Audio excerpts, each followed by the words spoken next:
Hello everyone, good morning to all of you. Welcome to logic Pathshala. आज के इस video में हम कवर करेंगे 10 दिसंबर 2022 के इम्पॉर्टेंट करंट अफेयर्स के क्वेश्चंस। इस वीडियो का जो पीडीएफ है वो आप लोगों को मिलेगा हमारे टेलीग्राम ग्रुप से। लिंक आपको दिया गया है डिस्क्रिप्शन बॉक्स में। तो चलिए फिर इस इम्पॉर्टेंट सेशन को शुरू करते एक मोटिवेशन कोट से। Dream doesn't work unless you do. तो देखिए, जब तक आप खुद से कुछ नहीं करते तो आपके ड्रीम्स भी उस वर्क नहीं करेंगे। तो ड्रीम्स देखना ज़रूरी है। अगर आप ड्रीम्स देख भी रही हैं लेकिन अगर आप उस पर काम नहीं करेंगे तो वो ड्रीम्स फुलफ़िल नहीं होंगे। इसलिए फ्रेंड्स, वर्क करना शुरू करें, मेहनत करें और अपने ड्रीम्स को फुलफ़िल करें। तो चलिए अब शुरू करते हैं हम क्वेश्चन नंबर फर्स्ट से।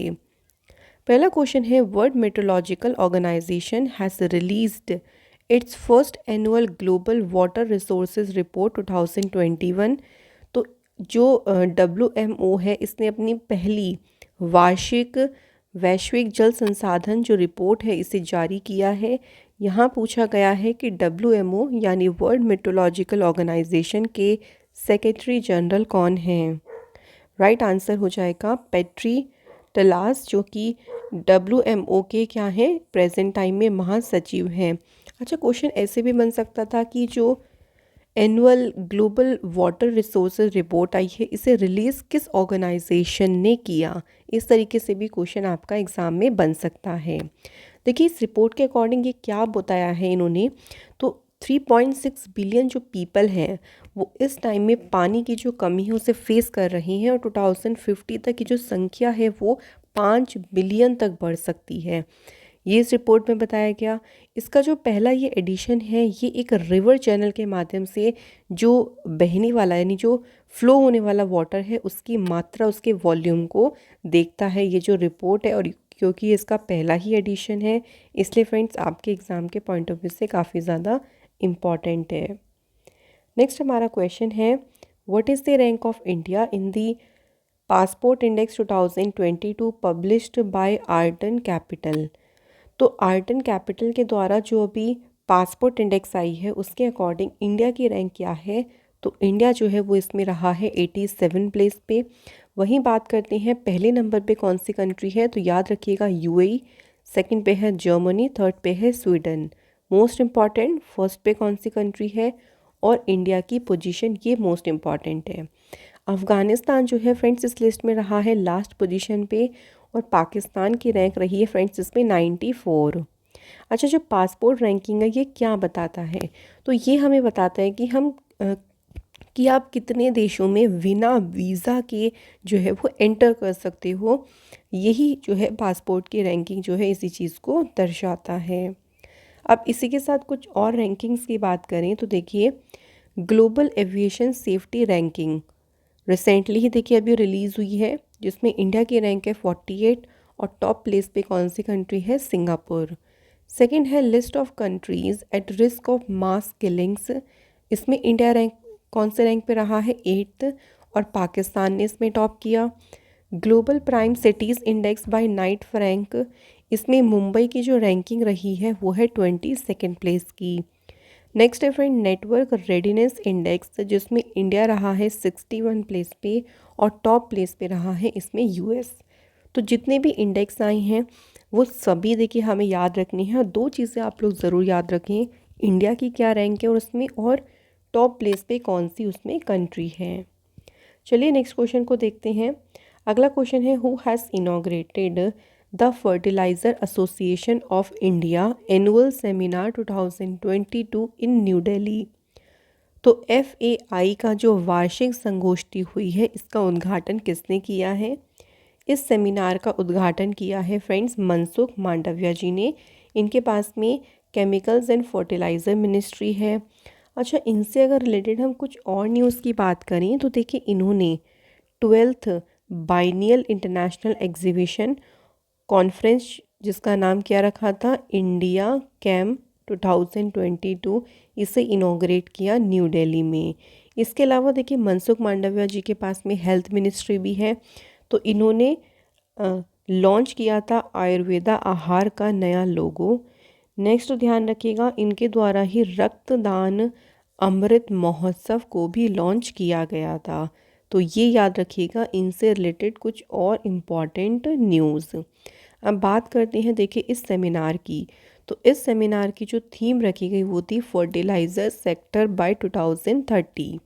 इंडिया ने 2025 तक इंडिया जो है वो यूरिया में जो है क्या हो जाएगा, सेल्फ सफिशिएंट यानी आत्मनिर्भर हो जाएगा यूरिया के मामले में।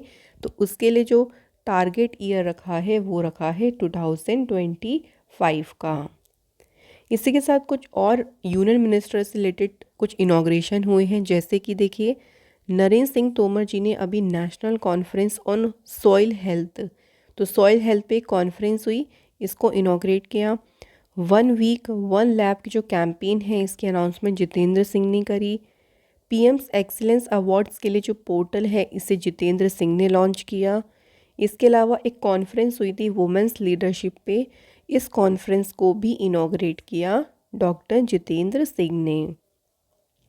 अगला क्वेश्चन है हमारा, विच of the following Indians is not in the list of Forbes annual list the world 100 most powerful women in 2022। देखिए विश्व की जो 100 सबसे शक्तिशाली महिलाओं की एक सूची आई है, उस सूची में इनमें से कौन सी महिला नहीं है ये पूछा गया है।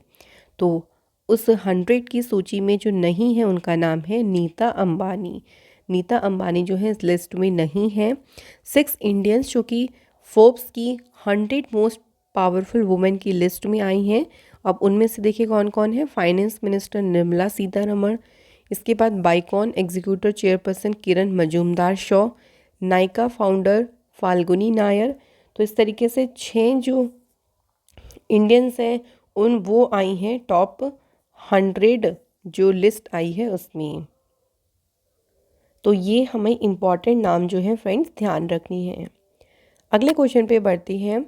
4 Indians who have made it to BBC 100 women list of influential figures of the year, who among the following women is not part of the BBC list. देखिए BBC 100 वुमेन्स की लिस्ट आई है, यानी प्रभावशाली जो शख्सियत है उनकी सूची आई है 100 महिलाओं की। पूछा गया है कि इनमें से कौन सी महिला है जो BBC सूची का हिस्सा नहीं है, नहीं वाला पूछा गया है। तो यहाँ पर भी आंसर आपका हो जाएगा नीता अंबानी। इस लिस्ट में जो 100 इन्फ्लुएंशियल फिगर्स की लिस्ट आई है उसमें नहीं है। तो प्रियंका चोपड़ा की बात करें थोड़ा सा, क्योंकि ये क्वेश्चन बन सकता है। Priyanka Chopra is among 4 Indians who have made it to BBC 100 women's list of influential figures of the year.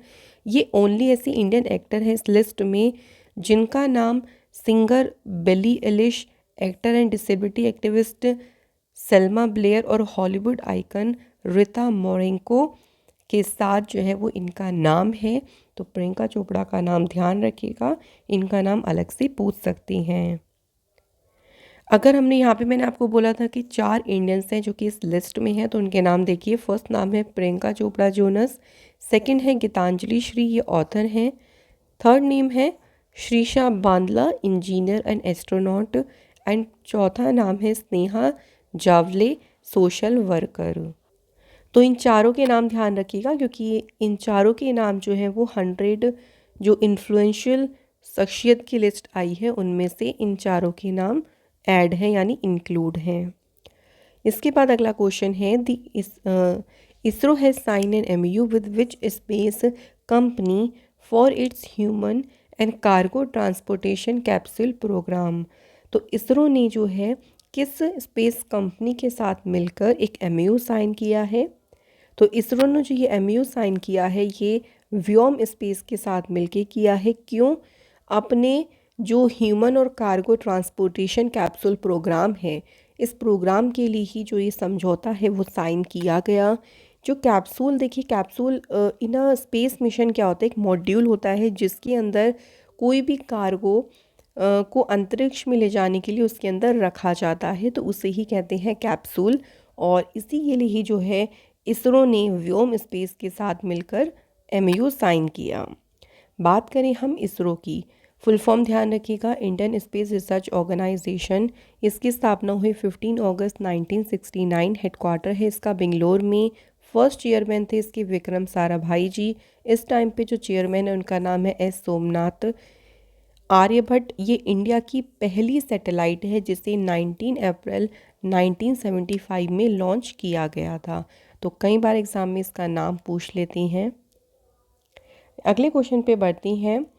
ICICI Lombard general insurance has sign an agreement with which small finance bank for bank assurance recently. हाल ही में bank assurance के लिए किस लघु वित्त bank के साथ ICICI लोम्बार्ड जनरल इंश्योरेंस ने एक एग्रीमेंट साइन किया? सही आंसर हो जाएगा AU small finance bank limited के साथ मिलकर ये एग्रीमेंट साइन किया गया। इसका देखिए मेन ऑब्जेक्टिव ये है कि जो भी नॉन लाइफ इंश्योरेंस पोर्टफोलियो है उन तक बैंक के ग्राहकों की पहुंच पहुंचाना और पूरे भारत में जो है पेनिट्रेशन है उसको बढ़ाना, ये इसका मेन उद्देश्य है। अच्छा, इसी के साथ अगर हम बात करें कुछ बैंकिंग सेक्टर से रिलेटेड MOU की, तो देखिए अभी स्पाइस मनी ने कौन से बैंक के साथ में पार्टनरशिप करी? एक्सिस बैंक के साथ मिलके। किस चीज़ के लिए? For financially inclusion in the rural India. इसके अलावा ध्यान रखिएगा यस बैंक ने पार्टनरशिप करी टर्टल फिन के साथ मिलके। इजी एंश्योर एक प्लेटफॉर्म है, इस प्लेटफॉर्म को क्रिएट करने के लिए पार्टनरशिप करेगी। नेक्स्ट ध्यान रखिएगा फेडरल बैंक ने JCB इंडिया के साथ जो है पार्टनरशिप करी to finance heavy equipment buyers, यानी जो भी हैवी इक्विपमेंट को ख़रीदना चाहते हैं, जो भी बायर्स हैं उसके उनको फाइनेंशियली मदद करने के लिए ही ये जो एग्रीमेंट है ये साइन किया गया। अब यहाँ पे बात हो रही थी AU small finance bank limited की। तो देखिए इसकी स्थापना कब हुई? 1996 में। इसका हेडक्वार्टर जो है वो जयपुर राजस्थान में है। फाउंडर हैं इसके संजय अग्रवाल और ये इसके MD CEO भी हैं और इसकी टैगलाइन है चलो आगे बढ़ें। नेक्स्ट क्वेश्चन पे बढ़ती हैं। Who has been appointed as a new chairman of the NABARD? National Bank for Agriculture and Rural Development के नए चेयरमैन कौन बने? सही आंसर है KV शाह जी। ये नाबार्ड के जो हैं अभी हाल ही में नए अध्यक्ष के रूप में अपॉइंट हुए हैं। इन्होंने गोविंदू राजलू चिंतला को सक्सीड किया है। नाबार्ड की बात करें तो 12 जुलाई 1982 को इसकी स्थापना हुई। हेडक्वार्टर जो है वो इसका मुंबई महाराष्ट्र में है। चलिए कुछ और बैंकिंग सेक्टर से रिलेटेड अपॉइंटमेंट्स को रिवाइज करते हैं। RBI के सेंट्रल बोर्ड के डायरेक्टर बने Vivek Joshi. Part time non official director और non executive chairman Canara bank के कौन बनी है? विजय श्रीरंगम। इसके बाद देखिए PNB के part time non official director as well as non executive chairman कौन बनी है? KG अनंत कृष्ण। अगला क्वेश्चन है who has been appointed as a chair of B20 India to lead the businesses agenda during India G20 presidency.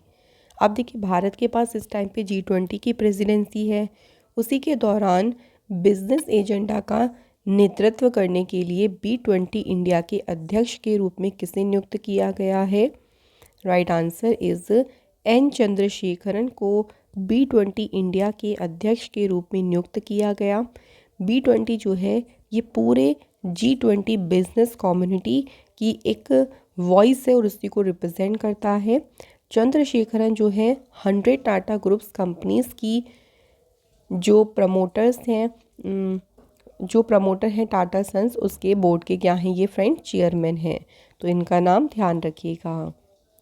Next question पे बढ़ती हैं। Which of the following has won the world athlete of the year 2022 award? तो world athlete of the year का पुरस्कार किसने जीता है? Right answer is McLaughlin Levrone and Mondo Duplantis. इन्होंने जीता है world athlete of the year का अवार्ड। थोड़ी सी इनके बारे में बात करें। सबसे पहले मैकलॉग्लिन की बात करती है।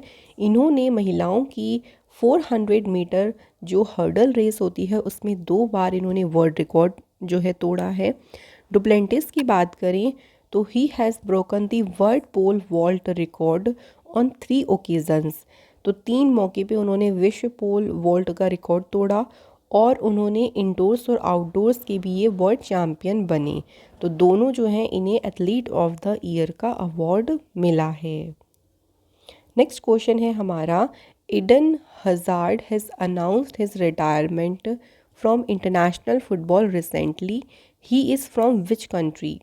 हाल ही में देखिए ईडन हजार्ड ने अपनी रिटायरमेंट की घोषणा करी। ये कौन से देशों से बिलोंग करती हैं? तो ये बिलोंग करते हैं फ्रेंड्स बेल्जियम से, और बेल्जियम के कैप्टन भी हैं। और अभी जो फीफा वर्ल्ड कप है उसमें जब बेल्जियम बाहर हो गई उसी के बाद जो है इन्होंने अपनी रिटायरमेंट की अनाउंसमेंट की। और फीफा वर्ल्ड कप में देखिए बेल्जियम के कैप्टन रहे थे।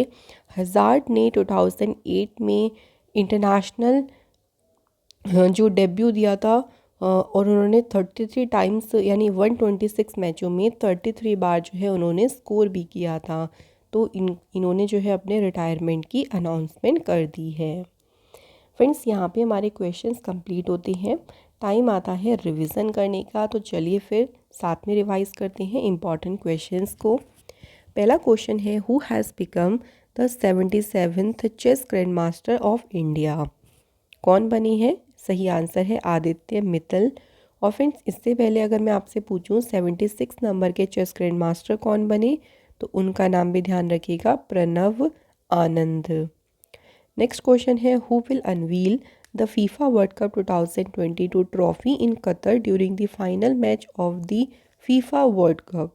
फाइनल मैच होगा 18 दिसंबर को और फाइनल मैच होगा ल्यूसेल आइकॉनिक स्टेडियम कतर में।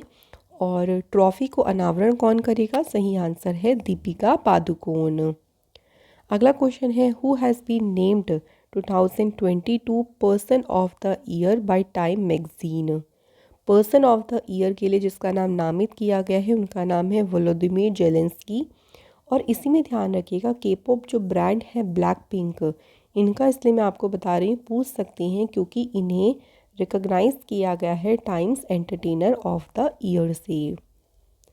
अगला क्वेश्चन है, who has honoured with the 2022 prime minister's prize for excellence in science teaching in secondary schools in Australia.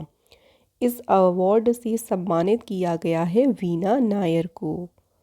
अगला क्वेश्चन है, the government of India has appointed justice Tashi Rabstan as the acting chief justice of which high court. किस high court के कार्यवाहक मुख्य न्यायाधीश के रूप में इन्हें अपॉइंट किया गया? सही आंसर है जम्मू कश्मीर। स्पाइस मनी ने पार्टनरशिप करी किस बैंक के साथ? तो अभी देखिए मैंने रिवीजन में आपको बताया था, आपको याद होगा कि स्पाइस मनी ने जो है एक्सिस बैंक के साथ मिलकर पार्टनरशिप की। Who is the author of the book miracles of face yoga. ये बुक किसने लिखी है? तो ये बुक लिखी है मानसी गुलाटी ने। अगला क्वेश्चन है, इनमें से किस राज्य में कार्तिकेय दीपम रथ उत्सव का आयोजन किया गया? तो फ्रेंड्स सही आंसर हो जाएगा हमारा तमिलनाडु में जो है इसका आयोजन किया गया। अगला क्वेश्चन है, India will be hosting the 17th Pravasi Bharatiya Divas in which of the following city. पूछा गया फ्रेंड्स कि कौन से शहर में 17वें प्रवासी भारतीय दिवस की मेजबानी की जाएगी। तो कौन से शहर में की जाएगी? इंदौर में 8 से 10 जनवरी 2023 में इसका आयोजन होगा। अगला है, पेरू की पहली फीमेल प्रेसिडेंट कौन अपॉइंट हुई है? सही आंसर है दीना बोलवार्टी। तो ये बनी है पेरू की पहली फीमेल प्रेसिडेंट। फ्रेंड्स कल आप लोगों से 2 क्वेश्चन पूछे थे। मैं भी सुभाष कैंपेन ये लद्दाख में शुरू हुआ। सेकंड था सप्तकोशी जो बंधन परियोजना है ये आपके इंडिया और नेपाल के बीच में जो है इसके तहत कार्य किया जाएगा। तो सभी ने सही आंसर करे हैं। आज के कमेंट है Tyagri Ashwini and Nitish Kumar. Thank you so much guys, आप लोग डेली बेसिस पे कमेंट करती हैं जो देख के बहुत ही ज़्यादा हमें खुशी होती है। चलिए आज के क्वेश्चंस की बात करते हैं। पहला क्वेश्चन क्या है कि हिंदी दिवस पूरे भारत में किस दिन मनाया जाता है? Very important day. सेकंड हमारा क्वेश्चन है, world largest museum of Harappa culture to be set up in which of the following state of India. तो हड़प्पा संस्कृति का जो विश्व का सबसे बड़ा संग्रहालय है ये किस राज्य में जो है स्थापित किया जाएगा? इन दोनों क्वेश्चंस के आंसर आप लोग मुझे कमेंट सेक्शन में ज़रूर बताएं। यहाँ पे फ्रेंड्स हमारी वीडियो हो जाती है कंप्लीट। और जितने भी देखिए क्वेश्चंस हैं ना, ये सभी क्वेश्चन आपके एग्ज़ाम के लिए बहुत ही ज़्यादा इम्पॉर्टेंट हैं। तो इन सभी को आप लोग ज़रूर पढ़ें एग्ज़ाम से पहले। और अगर आपकी कोई भी स्पेशल डिमांड है किसी भी वीडियो को लेके तो आप लोग हमें कमेंट करके भी बता सकती हैं, या फिर आप हमें टेलीग्राम ग्रुप पर भी बता सकती हैं। उस टॉपिक या उस जो भी आपका टॉपिक हो उस पर हम आपको जल्द से जल्द वीडियो प्रोवाइड करने की कोशिश करेंगे। Thank you so much for watching this video.